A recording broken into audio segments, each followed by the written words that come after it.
Hello there, my name's Chris and welcome to the latest service from Sutton Village Church. And before we go any further today, we must of course pass on our congratulations to Zach and Emily, who this week have got engaged. Congratulations, you two.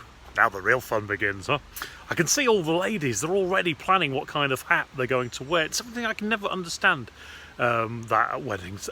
Ladies seem to spend so much time having their hair done and then they cover it up with a hat. What's the point? Anyway, it's been another interesting week in our house. Never a dull moment, as they say. In case you weren't aware, daughter child Olivia has been in Whiston this week. Not working for once, no, this time as a patient. Now, I'm not going to bore you with all the medical details, but to cut a long story short, she was struck down with a really severe sudden headache last Sunday, and after several days of being prodded and poked, the diagnosis, so she proudly declares, is that her brain is too big. Yes, my daughter has too big a brain, something she's clearly inherited from her father, which is good. The thrust of my point, though, stems around how we, as her parents, have had to deal with what's happened this week. You see, because she's now 18, and because of COVID, we weren't allowed to be with her. No visitors allowed, a rule which that everyone has to stick to. And has to stick to over the last year or so. That's meant our contact with her has been limited to phone calls and the odd catch-up in the hospital's main reception.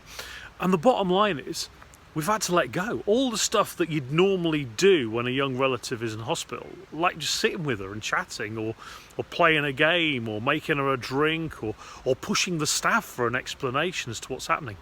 We've not been able to do any of it.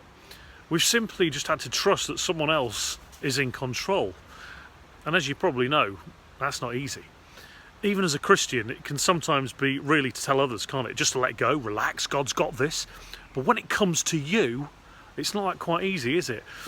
But this week, we've had no choice. Look, I wouldn't like to think God is putting Olivia through all this just to test our resolve, our faith, our ability to trust him. But if he is, he is. This is God we're talking about, right? If he wants to test us, he can. And we have to open our eyes to whatever it is he might want us to learn, as difficult as that is for us to understand. I know one thing Olivia's learnt this week, after 1 or 2 days being stuck in A&E at Whiston and not having a bed, is that she never wants to see another NHS chicken and mayo sandwich ever again. Right, let's sing a song of praise to God, and then we'll set up this morning's message.